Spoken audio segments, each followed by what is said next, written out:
여러분, 인생을 살아가다 보면요, 함께 동행하기 어려운 사람들이 생기기 마련입니다.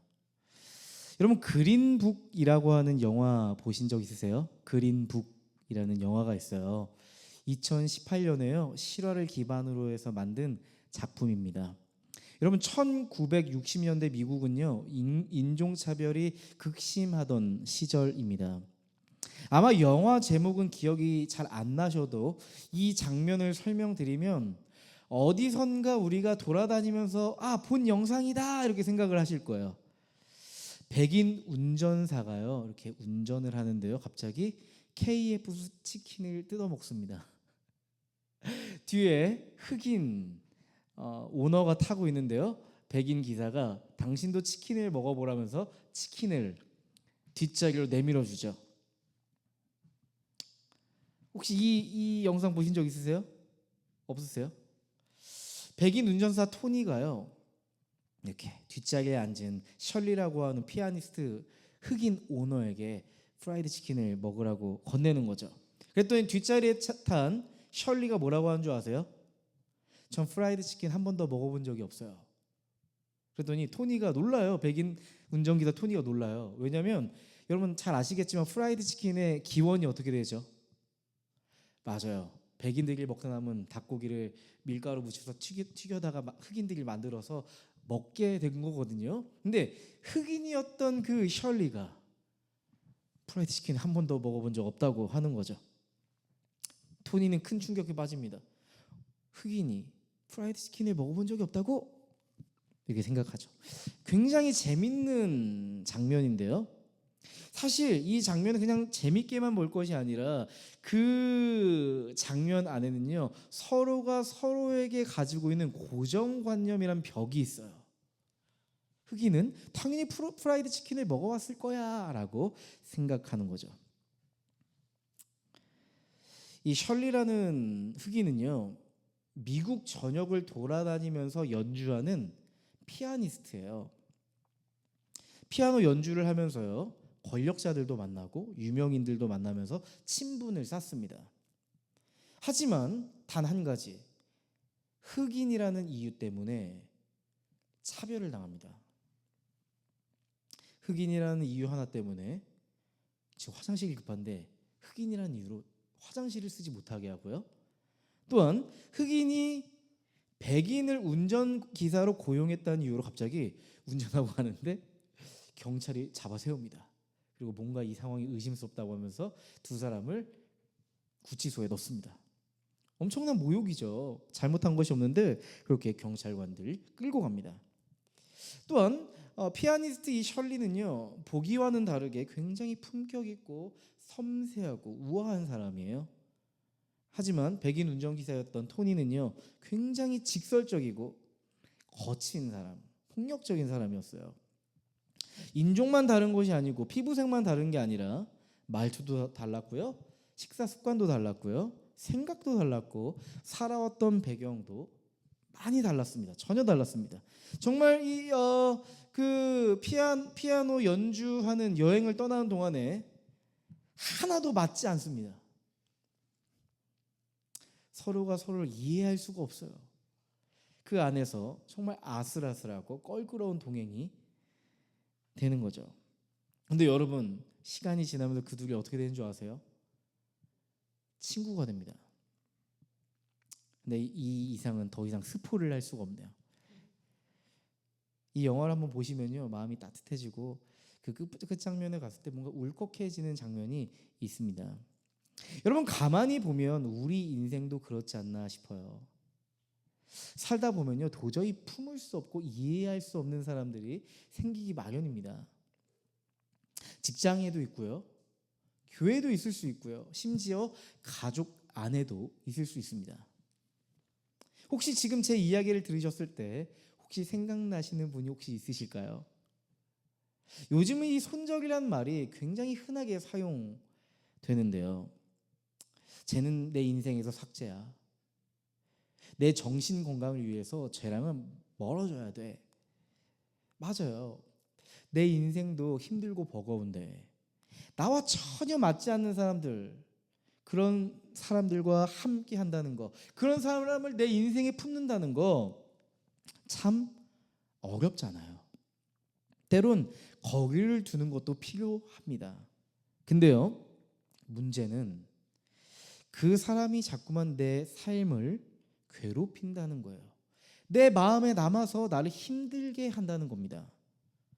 이상하게 내 일상에 영향을 주고, 때론 내 삶의 짐이 되고, 언젠가는 외면할 수 없는 순간조차 찾아오기도 합니다. 그때 우리는 어떻게 해야 될까요? 오늘은 도저히 품을 수 없는 사람이 있는 이들에게 주시는 하나님의 메시지입니다. 여러분, 사람 마음이란 게 참 묘해요. 많은 것을 가진 것 같아도 어느 날 문득 이런 생각이 들어요. 마음이 허할 때가 있어요. 나 지금 굉장히 괜찮게 살고 있는데, 직장도 있고 수입도 있고 별 문제 없이 살아가고 있는데 왜 내 인생은 이렇게 공허할까? 이런 생각이 들 때가 있거든요. 오늘 우리가 만나게 될 이 사람이 딱 그런 사람이었습니다. 이 고넬료라는 사람은요, 로마 군대의 백부장입니다. 지금으로 치면 안정된 커리어를 가졌고 신분을 가진 사람입니다. 엘리트 공무원입니다. 근무지는 가이사랴였어요. 여러분, 이 가이사랴는 지역은요, 지중해가 쫙 한눈에 내려다 보이는 요즘 말로 핫한 도시였어요. 또한 가이사랴는 로마의 정치적 군사적 요충지였죠. 고넬료는요, 폭동이 자주 일어나고 있는 이 팔레스타인 지역에 치안을 유지하라고 하는 이 명령을 받고 파견받았습니다. 여러분, 한번 생각해 보시자고요. 유대인들의 눈에 고넬료는 어떻게 보였을까요?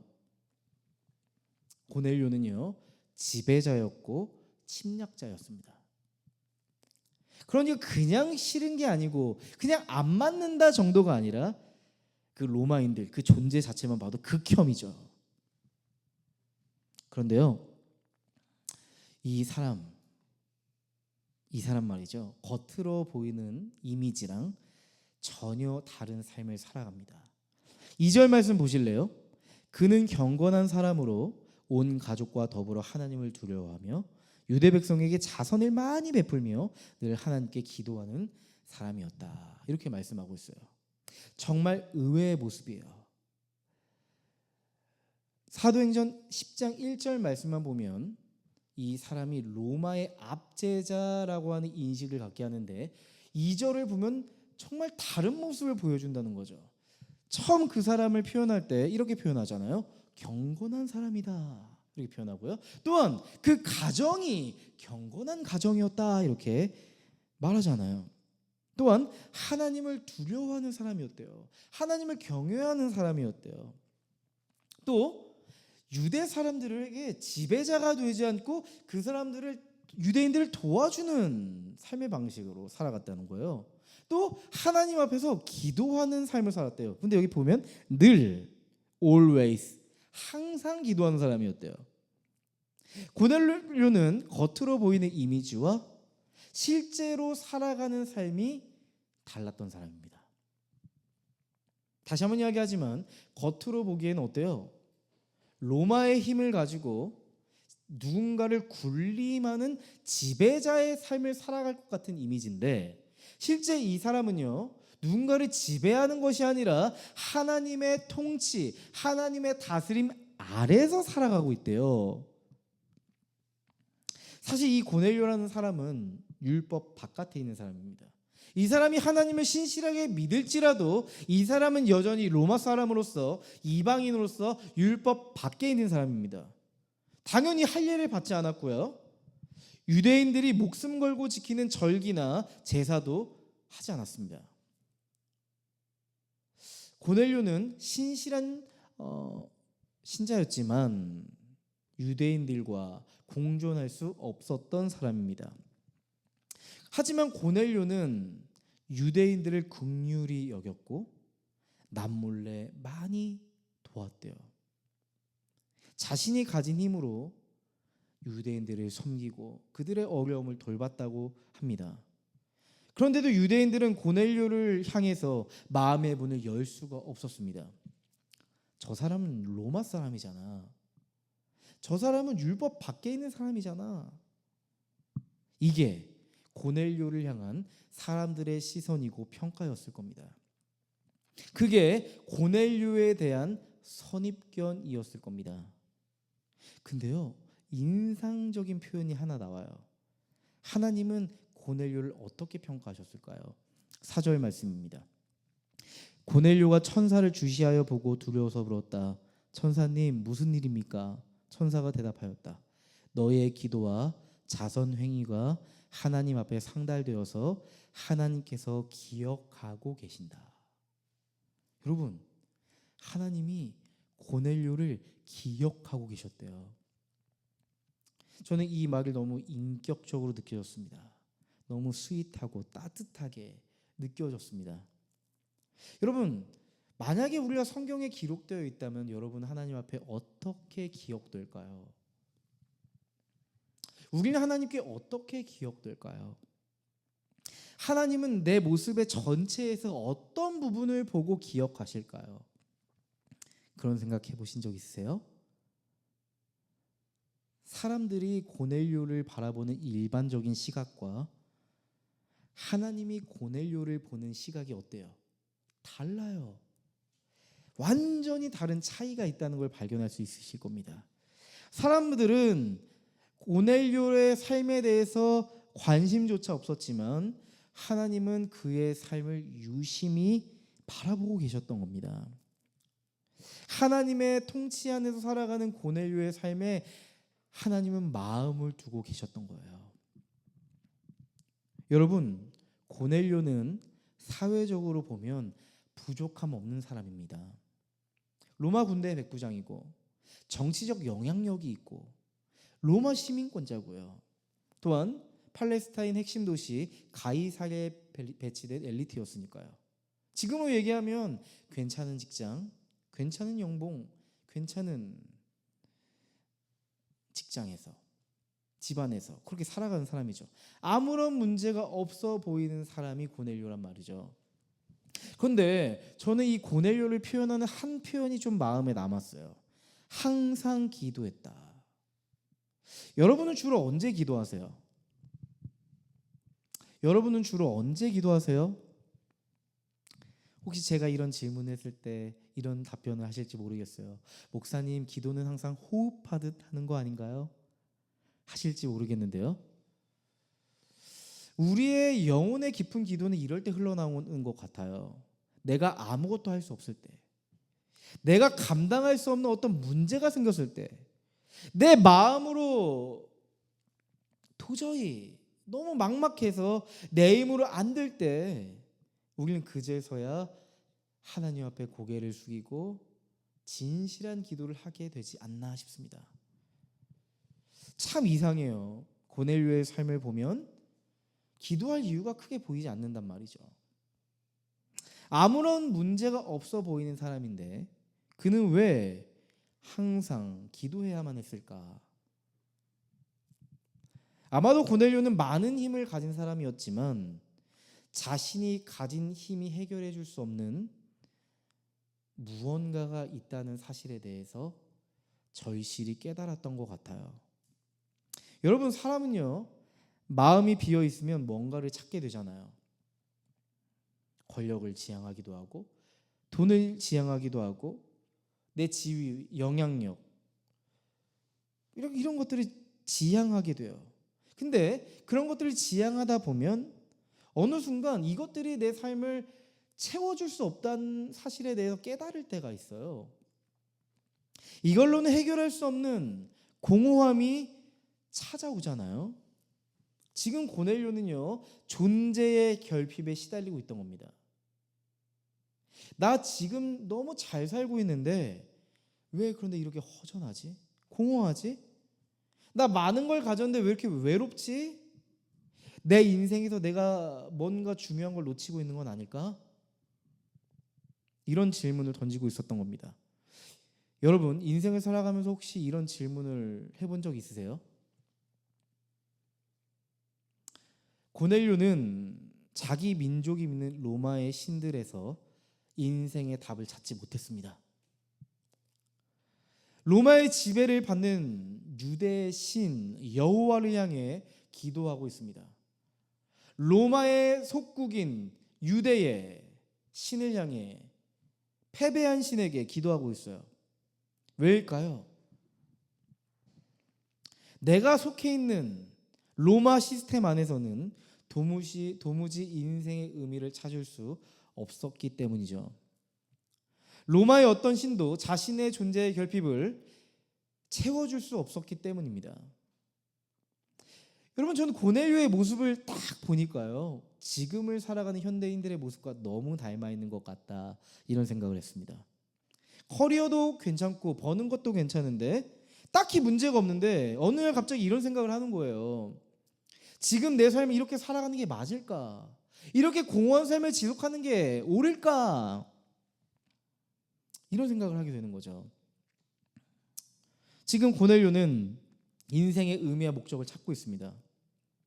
진짜 내 인생에서 붙잡아야 할 것이 무엇인가에 대해서 본질적인 인생의 고민을 하고 있습니다. 한 청년의 이야기가 기억에 남았습니다. 치열하게 공무원 준비를 해서 합격을 했습니다.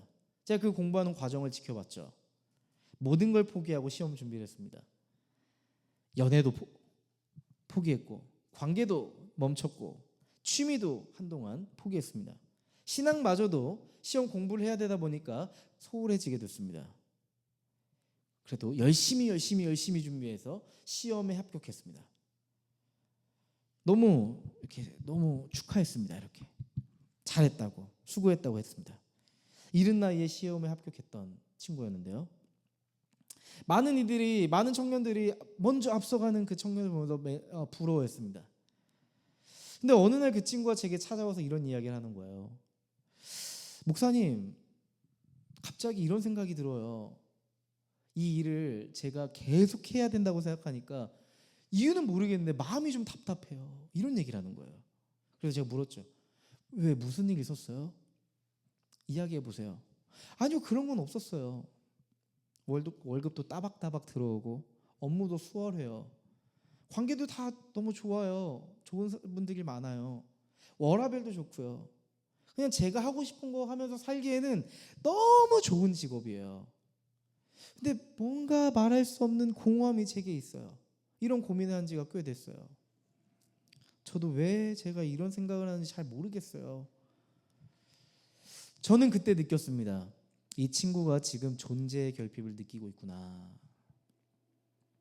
그 친구 보면요, 앞만 보고 열심히 살았던 친구거든요.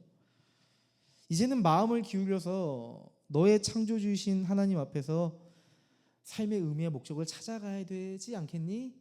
그런 시간이 찾아온 건 아닐까? 이렇게 이야기해 줬습니다. 넌 지금 너무 열심히 살아가고 있어.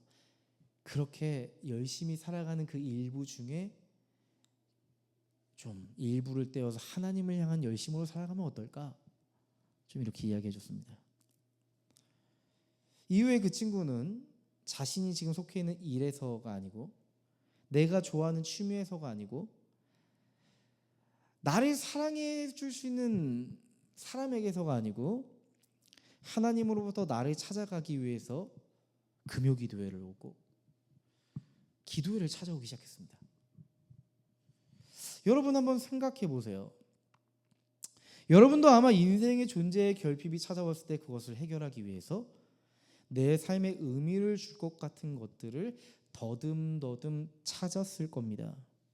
누군가는 내 가치를 증명해 줄 수 있는 직업을 찾는 것으로, 누군가는 온전히 나를 사랑해 줄 수 있는 사람을 찾는 것으로, 누군가는 내 가슴을 뛰게 하는 어떤 취미 생활을 하는 것으로 그 결핍을 채워가려고 했을 겁니다.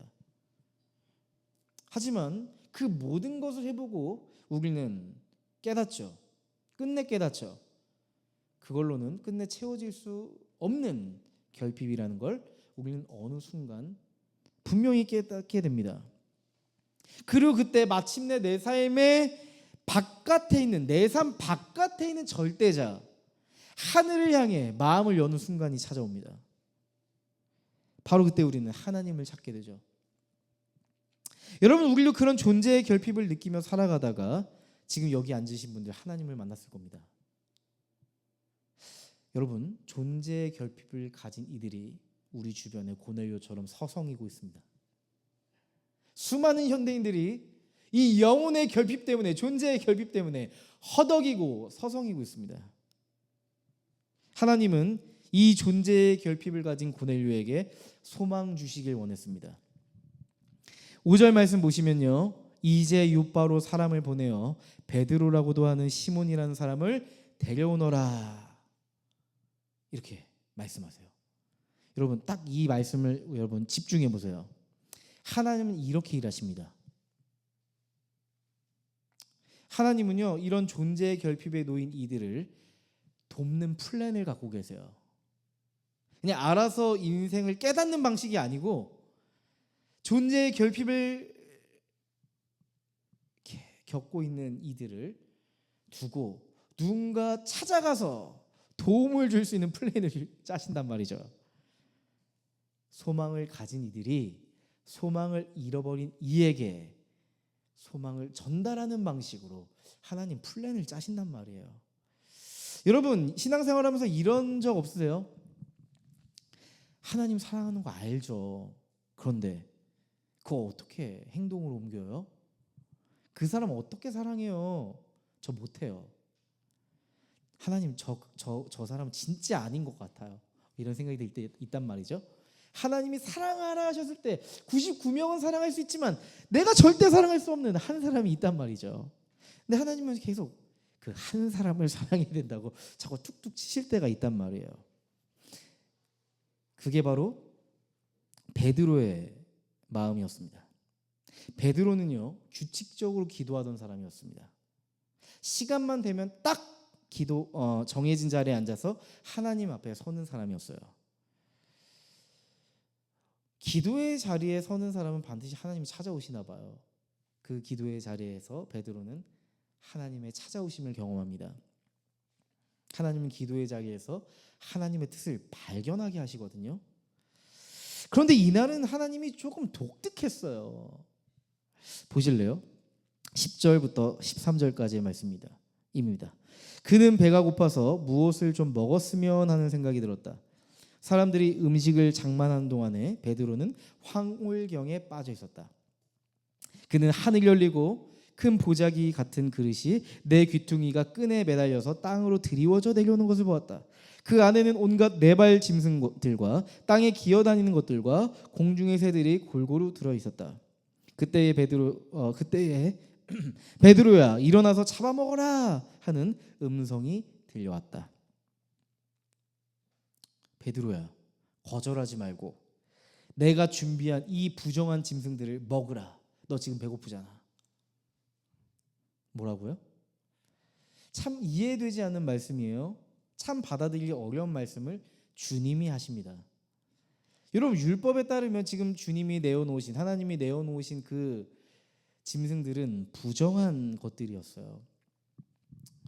여러분, 율법을 지키는 유대인이면 이것들 쳐다보지도 않고 먹지도 않습니다. 입에도 대지 않는 것들입니다. 아마 베드로는 이렇게 생각하지 않았을까요? 하나님, 그건 아니죠. 그건 율법을 어기는 거잖아요. 어린애도 다 알걸요. 질서의 하나님이 질서를 무너뜨리시면 되나요? 하나님, 생각하고 말씀하세요. 이렇게 나오시면 무슨 덩어리 되시는 겁니다. 뭐 이렇게 생각하지 않았을까요? 14절을 보면 베드로가 실제 이런 생각을 했습니다. 베드로가 대답하였다. 주님, 절대로 그럴 수 없습니다. 나는 속되고 부정한 것은 한 번도 먹은 일이 없습니다. 저는 그런 거 안 먹어요. 그 더러운 거 안 먹어요. 거룩하지 않은 거 한 번도 먹어본 적 없는 사람이에요. 하나님, 저를 어떻게 보고 이런 요구를 하시는 거예요? 하나님, 저 테스트 하시는 거죠? 제 믿음을 테스트 하시는 거죠? 의심했어요. 여러분, 베드로는 하나님께 충성된 사람이었잖아요. 그런데 베드로는 하나님의 이 말에 대해서 받아들이기가 너무 어려운 거예요. 15절 말씀 보세요. 그랬더니, 이런 생각을 했더니 두 번째로 음성이 다시 들려왔다. 하나님께서 깨끗하게 하신 것을 속되다고 하지 말아라. 이렇게 말씀하세요. 근데 여기서 굉장히 재밌는 장면이 있는데 하나님은 포기하지 않고 3번이나 베드로를 설득하셨어요. 3번. 성경에 나와 있어요. 3번이나 이런 일이 있었다고 반복해서 얘기하셨대요. 하나님은 지금 베드로의 고정관념을 부수고 계십니다. 고정관념 때문에 베드로가 보지 못하는 것을 통찰하게 하십니다. 사실 그 음식이 무엇을 의미했을까요? 단순히 야 베드로 너 이제 삼겹살 먹어도 돼 이런 얘기가 아니었어요. 제가 이 글을 읽는데요, 이 말씀을 읽는데요, 노아 목사님과 일화가 떠올랐어요.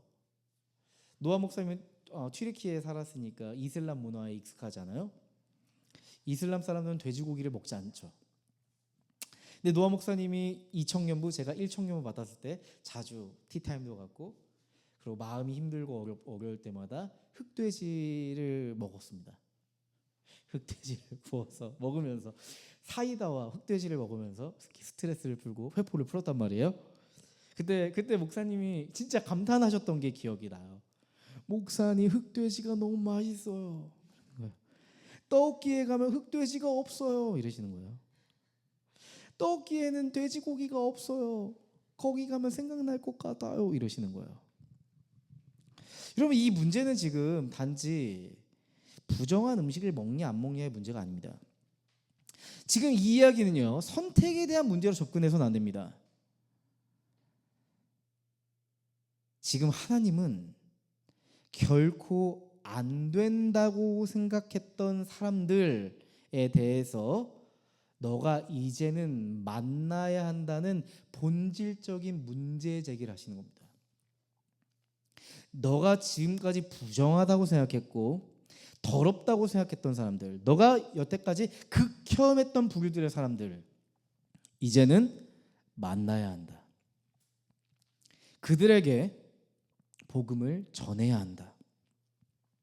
여러분 하나님은 베드로를 더럽히려는 게 아니었어요. 하나님이 베드로에게 환상을 주신 건 베드로를 시험에 빠뜨리려고 하신 게 아니었어요. 베드로의 인생을 통해서 복음의 소망을 전달하려고 하셨던 겁니다. 여러분 기억나시죠? 베드로는 예수님을 3번이나 저주 맹세 부인했습니다. 그리고 예수님은 다시 베드로에게 찾아오셔서 3번 물으셨어요. 너가 나를 사랑할 수 있니? 너가 나를 사랑할 수 있니? 너가 나를 사랑할 수 있니? 라고 3번이나 물으셨어요. 그런데 하나님은 또 오늘 베드로에게 3번이나 너가 그동안 받아들일 수 없었던 그 부정한 사람들에 대해서 너 함께 할 수 있겠니? 너 복음 전할 수 있겠니? 이렇게 물으시는 거예요. 16절 말씀 보세요. 아까 제가 이런 일이 3번 있었다고 했잖아요. 16절 보시면 이런 일이 3번 있은 뒤에, 그죠? 3번. 하나님이 얼마나 베드로를 설득하고 싶으셨으면 그 예전의 추억 3번을 가지고 오셔가지고 베드로를 이렇게 붙잡아서 설득하시잖아요. 내가 깨끗하다 한 것을 너가 부정하다고 하지 마라. 정말 너가 나를 사랑한다면 너가 그토록 혐오하던 사람들, 너가 도무지 받아들일 수 없을 만큼 거리를 두고 싶은 그 사람에 대해서 너가 복음을 전할 수 있겠니? 물으십니다. 베드로 복음을 만나고 정말 많이 변했습니다.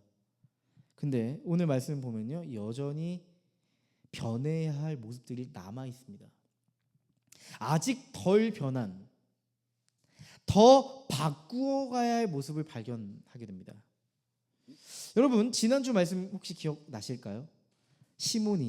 베드로가 욥바에 머물러 있었을 때 어떤 집에 머물러 있었죠? 맞아요. 무드장이, 테너리, 가죽 만드는 사람. 유대 율법에 따르면 죽은 동물의 시체를 만졌던 부정한 사람의 집에서 머물렀어요. 여러분 우린 그걸 통해서 우린 뭘 봤죠?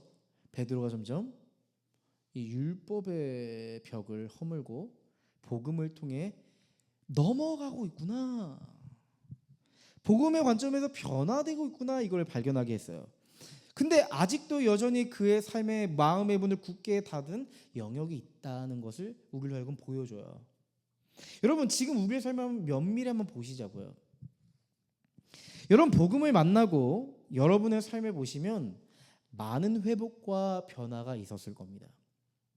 제가 보기에 여러분의 삶을 봤을 때 여러분의 삶에 정말 많은 회복과 변화들이 일어났어요. 정말. 하나님이 여러분 안에 가능성과 잠재력을 극대화시키고 있다는 걸 저는 봤습니다.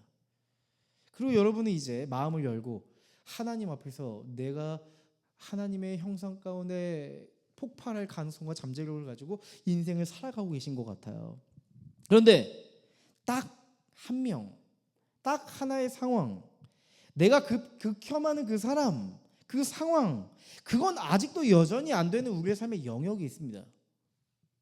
우리가 정말 회복되고 정말 많이 변화되는데 내 인생의 정말 극히 일부 어떤 영역에서 내가 받아들일 수 없는 그 영역이 있단 말이죠. 여러분, 우리가 많이 변해서도 아직 덜 변한 게 있습니다. 지금 하나님은 그 영역까지 바꾸고 가고 싶으신 거예요. 마침 딱 그 타이밍에 고넬료가 보낸 사람들이 도착합니다. 기가 막히죠? 근데 외면할 수도 있잖아요. 모른 체 할 수 있잖아요. 저 베드로 아닌데요. 저 없는데요. 여러분 그런 적 있으세요? 똑똑똑 했는데 문 안 열어주고 집에서 가만히 있어 본 적 있으세요? 그렇게 할 수 있는데 갑자기 성령 하나님이 말씀하시는 거예요. 사도행전 19절 20절 딱 그 상황을 한번 그려보세요. 지금 베드로가 그 환상을 곰곰이 생각하고 있는데 성령께서 말씀하셨다. 보아라, 세 사람이 너를 찾고 있다. 일어나라, 내려가라. 그들은 내가 보낸 사람들이니 의심하지 말고 함께 가거라. 의심하지 말고 그들과 함께 가라. 내가 보낸 사람이다. 지금 환상을 곰곰이 생각하고 있는데 이거 뭐예요? 뭘 의미하는 거예요? 좋게 얘기해서 곰곰이 생각하고 있는 것이 보류의 입장인 거예요. 먹어라 했지만 아니요, 저는 먹을 수 없는데요. 약간 이런 입장인 거예요. 근데 베드로 이제 다 왔어. 너 받아들여야 돼. 의심하지 말고, 의심했으니까 의심하지 말라고 했겠죠. 의심하지 말고 그냥 가. 막 등 떠밀고 계신 거예요. 지금 하나님이 아까 천사 나왔고 환상 나왔죠. 성령 하나님 직접 등장하셔가지고 베드로의 등을 막 강제로 밀고 계신 장면이다. 전 이렇게 해석이 되더라고요. 베드로도 알았던 것 같아요. 더는 미룰 수도 없고 하나님의 뜻을 거절할 수가 없구나. 이걸 깨닫게 됐던 것 같아요. 베드로는 움직입니다. 사실 여전히 이해할 수 없었어요. 마음이 불편했어요. 이건 아닌데 하는 생각이 끊이지 않았을 겁니다. 그런데 베드로는 한 가지 여지를 두었어요. 나는 지금 이해 못할지라도 하나님의 뜻은 완전하니까 내가 그 뜻을 신뢰하며 가겠어. 여러분, 이게 바로 우리가 가져야 될 신앙의 태도입니다. 나는 지금 이해를 못할지라도 하나님의 뜻이 완전하기에 나는 하나님을 신뢰하며 그 길을 가겠습니다. 이거야말로 우리 그리스도인이 가져야 할 신앙적인 모습이죠. 그는 지금 성령 하나님의 이끄심에 따라 움직입니다. 여러분, 복음은요, 내가 좋아하는 사람만 품게 하지 않습니다. 여러분, 좋아하는 사람을 품는 건 복음 밖에 있는 사람도 다 할 수 있습니다. 나에게 잘해주고 나에게 유익이 되고 나에게 예쁜 말하고 내 곁에서 예쁜 짓 하는 사람은 누구나 사랑할 수 있죠. 근데요, 복음은요, 미운 사람을 사랑하는 게 아니에요. 하나님이 나에게 향해서 가라고 하시는 그 사람을 사랑하게 합니다. 복음은 하나님이 원하는 사람을 품게 합니다. 내가 원하는 사람을 품는 게 아니고요. 하나님이 원하는 사람을 품게 합니다. 이게 복음의 방향성이에요. 여러분, 요즘 사람들이 많이 쓰는 말, 아까 제가 서두에도 얘기했지만 쟤는 극혐이야, 내 인생에서 손절이야, 손절이 답이다, 뭐 이런 얘기 많이 하잖아요. 손절, 차단, 거리두기 뭐 이런 말들. 관계를 정리하는 이런 옵션들이 우리에게 많이 있습니다. 물론 때로는 나를 위협하는 사람들에 대해서 어쩔 수 없는 선택이기도 해요. 하지만 혹시 그런 생각해 보신 적 있으세요?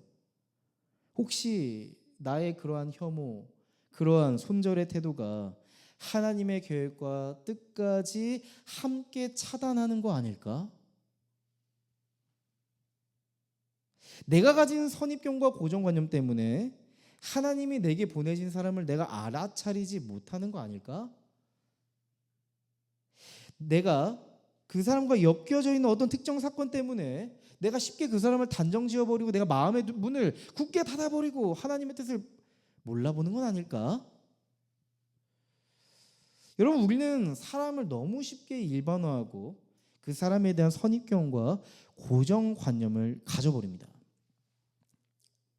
어쩌면 그 사람의 관계의 문제 때문에 벽이 생기기보다 대부분 그 사람에 대한 어떤 선입견과 고정관념 때문에 관계의 벽이 생기는 것 같다, 저는 이런 생각을 해봤어요. 그냥 어떤 사람들이 저 사람이 이렇고 저렇고 얘기하면 나랑 어떤 관계가 특별히 없는데 저 사람은 그런 사람이구나, 나랑은 안 맞겠구나, 내가 좀 멀리 해야겠구나, 뭐 이런 생각을 한단 말이죠. 이런 선입견과 고정관념이 생기는 거예요. 당연히 그 선입견, 고정관념은요, 정서적 거리를 만듭니다. 그게 긍정적인 선입견이든 부정적인 선입견이든 사람과의 관계에 영향을 미칩니다.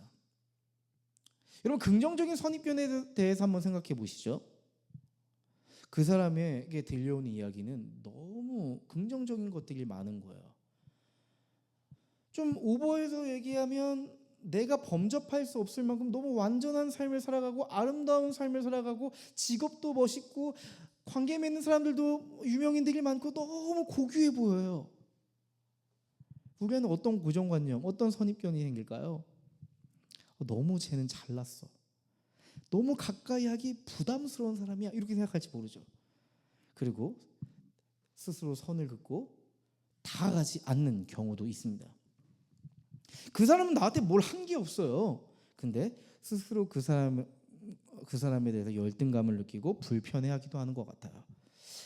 우리가 더 공감되는 건 부정적인 선입견이죠.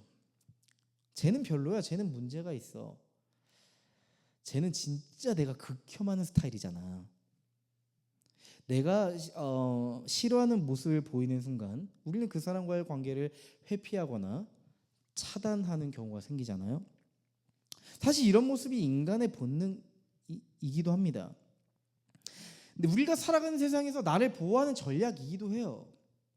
그런데 문제는 사실 우리는 그 사람을 정확히 알지 못한 채로 겉모습만으로 그 사람의 전부를 판단해 버린다는 겁니다. 선입견은 그 사람에 대한 진실을 가려버립니다. 여러분, 혹시 누군가 나에 대한, 여러분에 대한 선입견 때문에 관계가 힘들었던 경험이 있으세요? 다른 사람들이 여러분에게 안 좋은 선입견으로 여러분을 바라봐서 여러분이 혹시 힘들었던 기억 혹시 있으세요? 여러분, 그 선입견을 깨는 거 너무 쉽지 않아요. 그 선입견을 깨고 그 관계의 문을 여는 거 너무 힘든 일이란 말이죠. 불가능하다고 여길 정도로 정말 힘들단 말이죠. 이상하게도 망가져버린 내 이미지를 어떻게든 만회하려고 노력하면 할수록 어때요? 내 행동과 태도가 너무 부자연스럽게 보이는 거죠. 내가 이렇게까지 하며 살아가야 되나 하면서 자괴감까지 될 때가 있어요. 여러분, 제가 그랬던 기억이 나더라고요. 교회 부임해서 청년부 사역을 하는데 담임 목사님이 청년부 찬양팀을 해체하라고 말씀하시는 거예요. 청년부 찬양팀 친구들에게는 엄청난 상처가 되지 않겠어요? 너무 어려운 과제였지만 저도 거기서 사역을 시작하는 마당에 할 수밖에 없었습니다. 담임 목사님을 설득할 수 있는 그런 관계도 아니었고요. 처음 나에게 맡겨진 사역인데 저 못하겠는데요? 할 수도 없었습니다. 문제는 찬양팀을 해체하고 난 후에 그 친구들이 저를 바라보는 눈빛과 태도였어요. 무척이나 싸늘했습니다.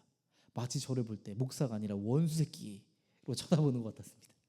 저 사탄 새끼라고 쳐다보는 것 같았습니다. 쟤만 없으면 우리가 교회가 행복할 텐데 라고 보는 것 같았습니다. 저는 완전히 원수가 돼버린 거예요. 어떻게든 제가 그 어려워진 관계를 풀어보려고 만나려고 했고 다가가려고 해도 싫은 티 팍팍 내면서 저를 거부하는 게 느껴지더라고요. 내가 너희들이 미워서 했던 게 아니야. 나도 사실 너희들한테 미안한 마음이 너무 커. 나도 이렇게밖에 할 수 없었던 나 스스로에 대해서 자괴감이 들어. 우리 다시 좋은 찬양팀을 만들어보자. 이렇게 제 마음을 꺼내서 보여주고 싶지만 여기까지 가기가 너무 어려웠어요. 이렇게 말했다는 게 아니고 이 마음을 꺼내서 보여주고 싶었단 말이에요. 저에게 이렇게 씌어진 이 선입견을 벗겨내고 다시 우리가 몸된 교회로 함께 살아가고 싶었단 말이에요. 근데요, 진짜 그 선입견을 깨는 게 거의 불가능한 것처럼 느껴지더라고요. 6개월 동안 진짜 제게 씌어진 그 선입견을 털어내기 위해서 벗으려고 엄청 노력했어요. 너무 힘든 시간이었던 걸로 기억을 합니다. 여러분 생각해 보세요. 저도 다 사연이 있던 거 없겠어요? 제가 악마라서 그런 게 아니잖아요. 제가 나쁜 사탄 새끼라서 그런 게 아니잖아요. 그죠? 다 이유가 있고 사연이 있어서 그런 일들이 벌어진 거 아니겠습니까? 그 사람이 그렇게 말하고 그렇게 행동할 수밖에 없었던 이유가 다 있어요. 전 제 얘기를 한 거지만 사람마다 그런 행간의 의미가 다 있단 말이죠. 그 사람의 내면에 쌓인 어떠한 서사들, 이야기들, 그동안 성장 배경 속에서 겪었던 외로움과 상처들 있어요. 근데 우리는 사실 잘 몰라요. 그냥 수면 위에 떠오른 문제만 보고 그 사람은 이럴 것이다 생각하는 거죠. 우리는 몰라요, 사실. 그리고 알려고도 잘 안 합니다.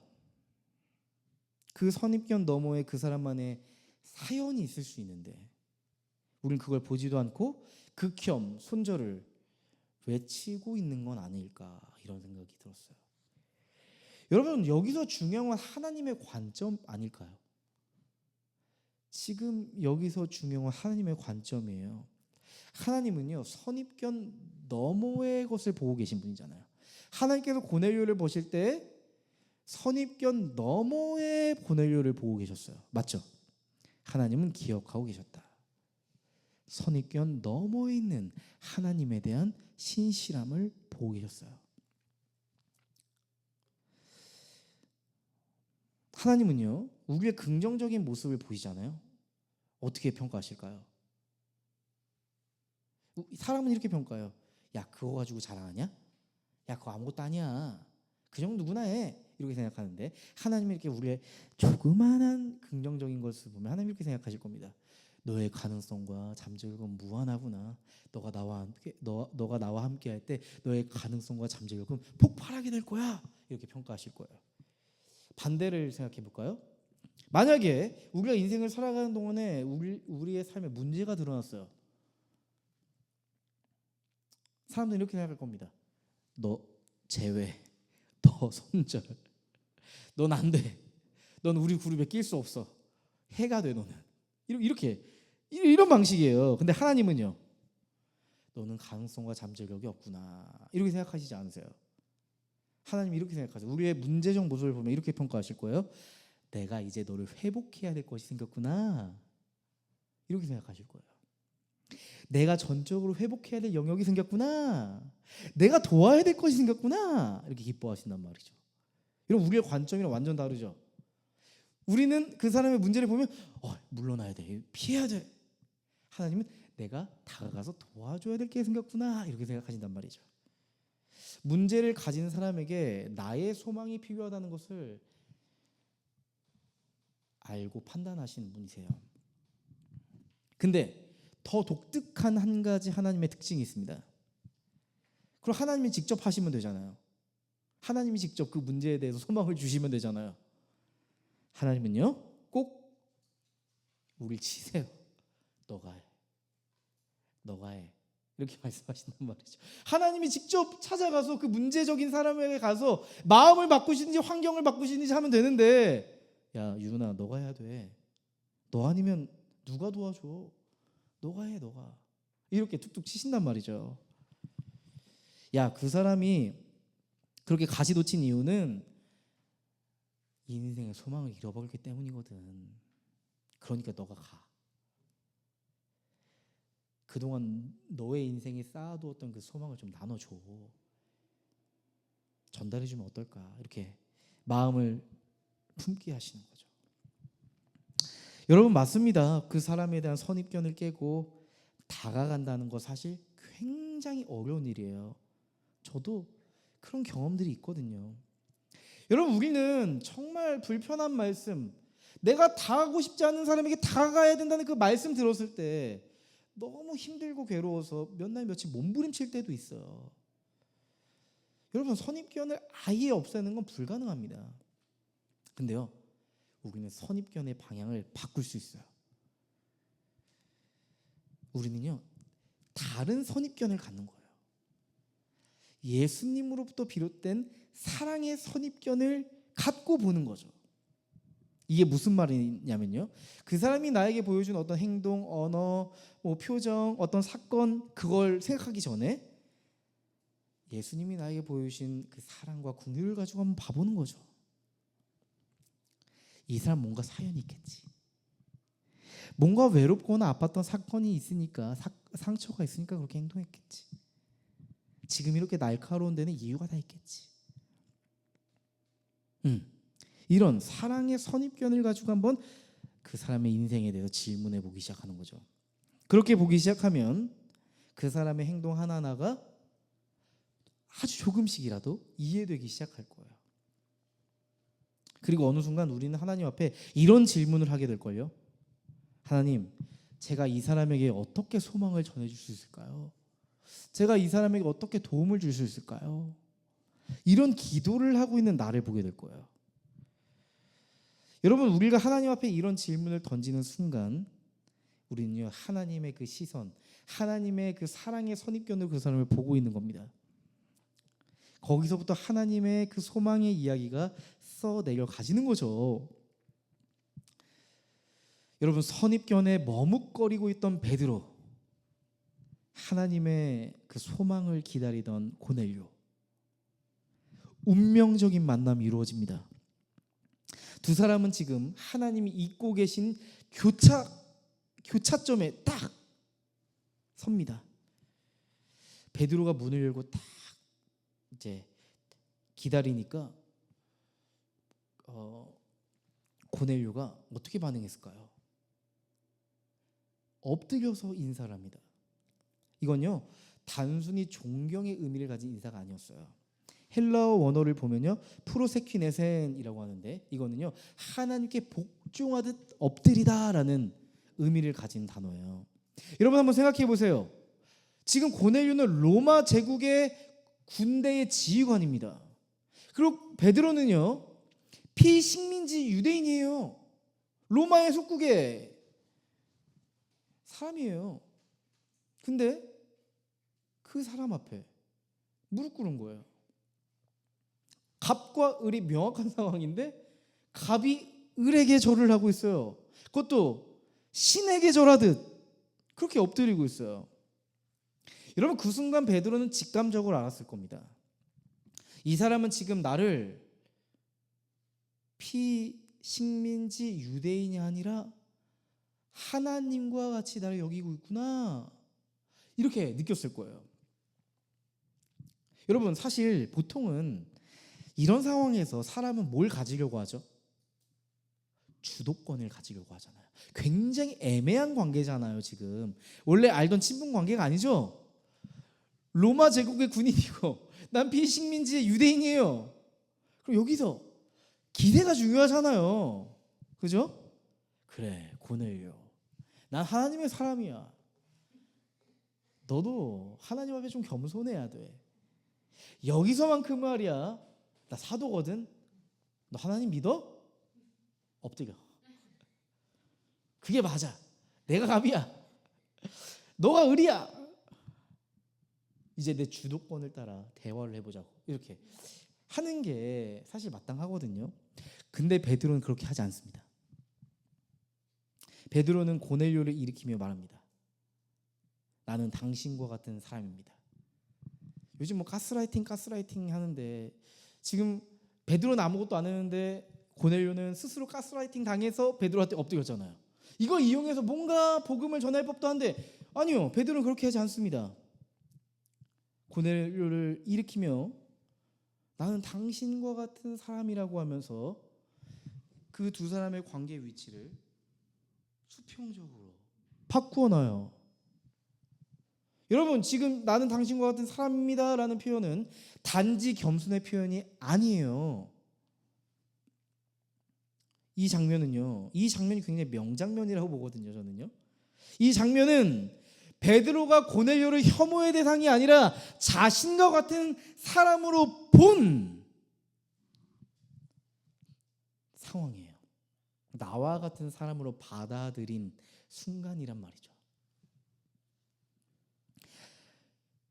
유대를 속박하고 있는 로마인이라고 하는 인식과 선입견을 내려놓고 하나님이 나에게 보내주신 사람이라고 하는 그 사실을 받아들인 순간이란 말입니다. 하나님께 순종하는 순간이었고요. 또 하나님의 사람으로 받아들인 순간이었어요. 베드로 자신에게 각인되어 있던 이 선입견을 깨고 고넬료를 소망하는 이로 받아들인 순간이었다고요. 여러분, 베드로는 내면 깊숙이 있었던 마음을 솔직하게 진실하게 꺼냅니다. 28절, 29절. 오늘 17절까지 제가 해놨는데 사실 본문 전체를 하고 싶었거든요. 근데 너무 길어서 제가 좀 잘랐거든요. 28절, 29절 제가 말씀드릴 테니까 한번 잘 들어보세요. 그들에게 말하였다. 유대 사람으로서 이방 사람과 사귀거나 가까이 하는 일이 불법이라는 것은 여러분도 아십니다.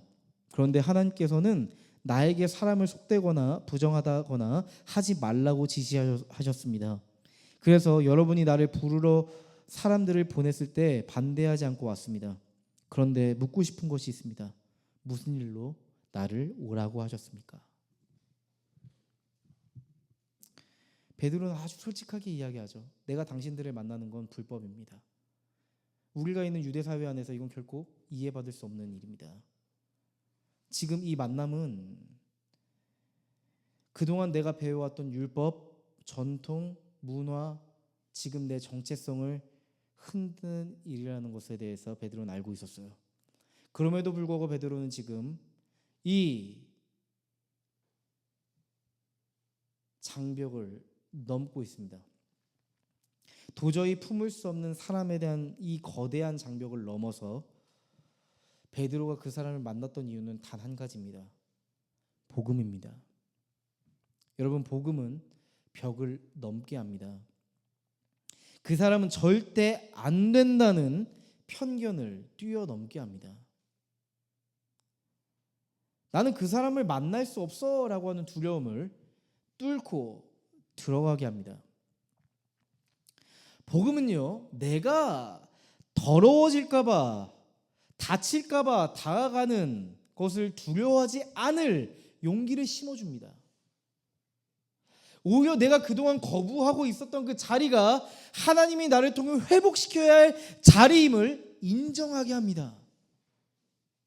여러분, 많은 사람들은 악에 동참하고 싶어 하지 않습니다. 왜요? 나도 그 악에 물들까봐 두렵기 때문이죠. 그 거대한 악의 물결에 이겨낼 힘이 내게 없다는 걸 알고 있으니까 그렇습니다. 또한 나도 그 안에 있다가 거대한 비난의 화살을 받고 쓰러질까봐 무섭습니다. 그런데 여러분, 오히려 그리스도인들은 거대한 악에 뛰어드는 사람입니다. 제 말이 혹시 의아하게 느껴지시는 분 계신가요? 나를 지키기 위해 악을 멀리해야 하는 거 아닌가요? 우리가 그리스도인으로서의 정체성을 지켜가기 위해서 악을 멀리해야 된다 라고 우리는 막연하게 생각하기도 합니다. 근데요, 여러분 우리의 삶을 한번 살펴보시죠. 우리의 일상에서 일어나는 아주 작은 악에 대해서 우리는 너무나도 둔감하게 느끼고 쉽게 흡수하고 받아들입니다. 막상 복음이 닿아서 거룩하게 만들어야 할 악의 영역에 대해서, 거대한 악의 영역에 대해서는 우리는 아주 순발력 있고 민첩성 있게 회피해 버립니다. 작은 악에 대해서는 둔감하게 받아들이고 거대한 악에 대해서는 민첩하게 도망가 버립니다. 우리는 민감해야 될 때 가서 둔감하고 용기를 가지고 해야 될 거에 대해서 민첩하게 도망가 버립니다. 어쩌면 우리가 하나님 나라를 이루어가야 할 그 영역을 회피하기 위해서, 나를 지키기 위해서 내가 이렇게 하는 것뿐이야 라고 하면서 스스로 합리화해 보일 때도 있습니다. 맞아요. 거룩은 작은 악으로부터 멀어지는 것부터 시작하는 건 맞아요. 거짓을 멈추고 혐오를 멈추고 분열을 그치고 음란을 멀리하고 나밖에 모르는 이기심을 버리는 거, 거기로부터 출발합니다. 그리고 우리는 너무 거룩을 지역적인 것으로 봐요. 그냥 나를 지키는 것으로만 거룩을 이해해요.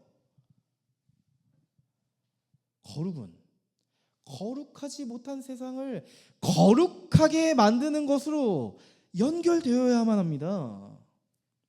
거대한 악으로부터 우리가 해야 할 몫을 발견하는 것도 하나님 나라의 거룩성을 드러내는 삶입니다.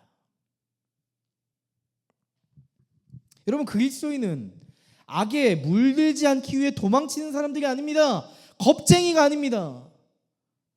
복음의 선함으로, 복음에 담긴 아름다움으로, 복음에 담긴 사랑으로 악을 이겨내는 사람입니다.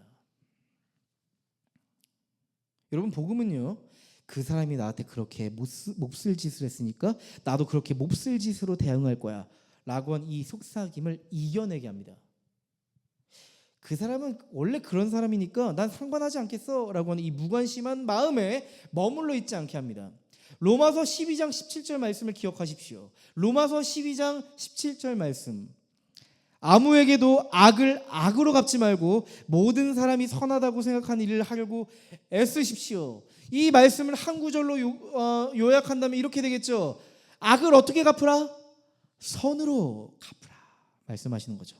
복음은 악을 악으로 갚지 않고 악을 무관심으로 일관하지 않고 반드시 악을 선으로 이기라 이렇게 말씀하고 있습니다.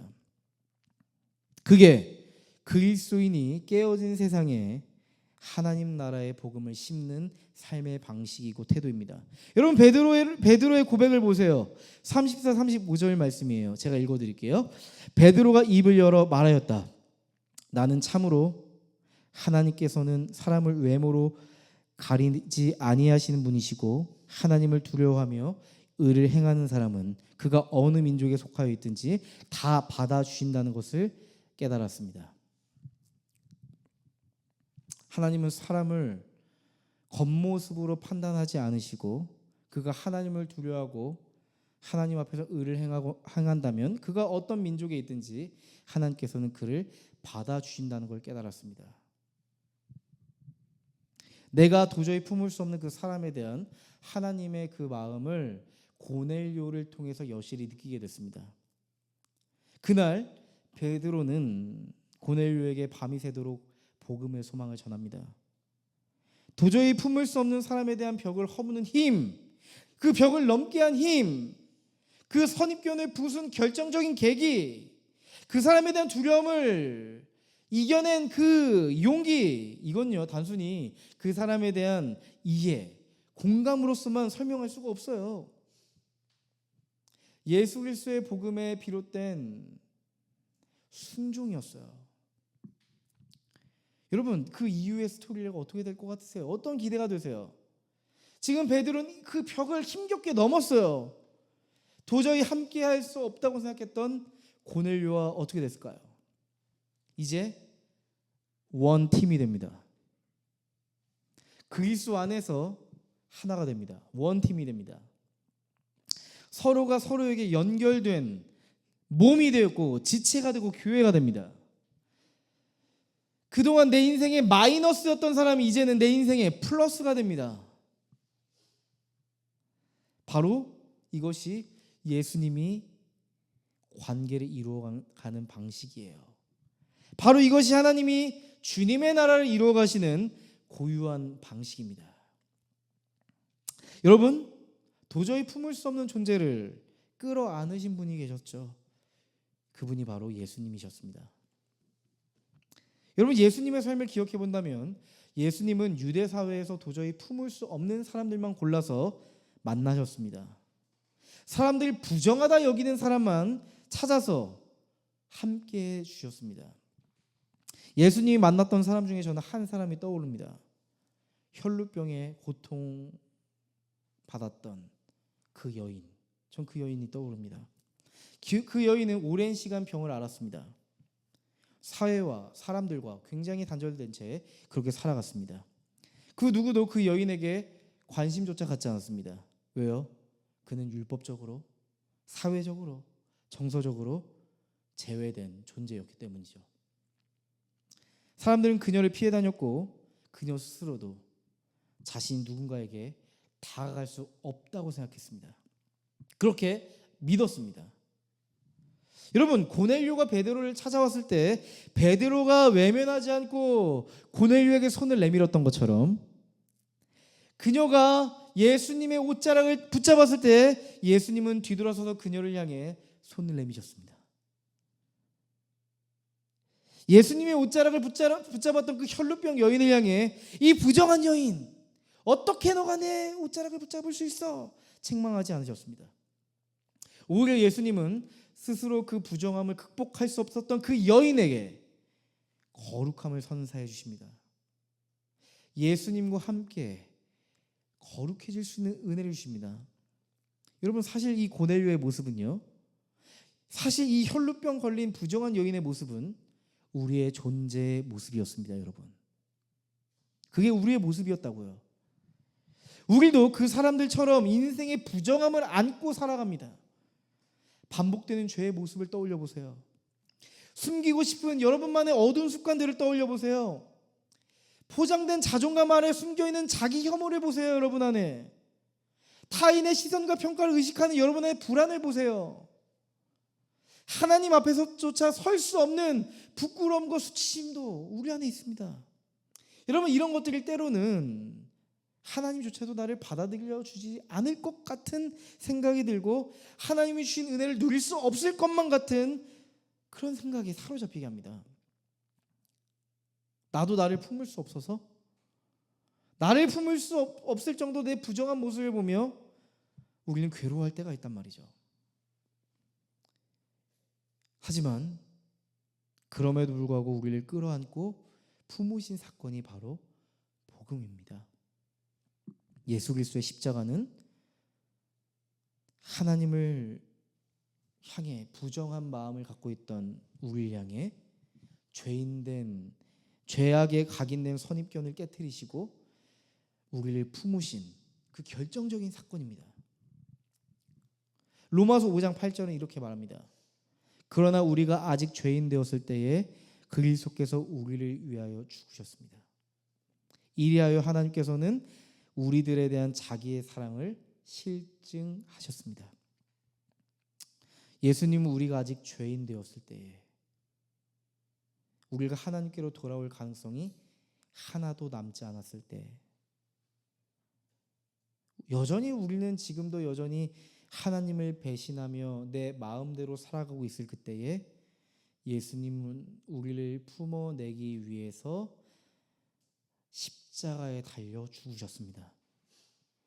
나는 너를 품기 위해 십자가에서 내 목숨을 내놓았다. 나는 도저히 받아들일 수 없는 너의 인생을 위해 지금도 여전히 너를 위해 피를 흘리고 있다.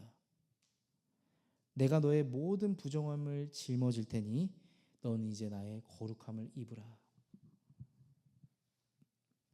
그게 십자가에서의 선언이었습니다. 그리고 예수님은 부활하셨습니다. 예수님의 부활은 우리에게 선언했습니다. 나의 거룩함이 너희에게 각인되어 있던 부정함을 완전히 이겼다고. 여러분, 예수님의 부활은 우리의 존재를 다시 정의했습니다. 더 이상 죄인이 아니라 의인이라고, 더 이상 부정한 자가 아니라 하나님의 자녀라고, 더 이상 외면받는 자가 아니라 하나님이 기뻐하시는 자라고 주님 우리를 바라보셨습니다. 그렇게 그리스도 안에서 우리의 정체성이 새롭게 쓰여졌다는 사실이죠. 여러분, 도저히 품을 수 없는 누군가가 있으신가요? 내가 어떻게 그 사람을 품을 수 있을까 고뇌 중이신가요? 복음을 받아들인 우리는 어느 날 고뇌의 방향이 바뀌게 될 겁니다. 내가 그 사람을 품을 수 있을까에 대한 가능성에 대해서 더 이상 질문하지 않고, 나는 이미 용납하고 용서할 수 있는 자리에 있었는데 내가 왜 망설이고 있었지? 하는 존재적인 깨달음이 올 거예요. 그러한 주님의 메시지가 우리 인생의 방향, 마음의 방향을 바꿔버릴 겁니다. 복음은 우리가 도저히 받아들일 수 없는 사람을 향해 도저히 넘을 수 없는 그 벽을 넘게 합니다. 왜냐하면 우리가 용서받을 수 없는 사람이었기 때문이죠.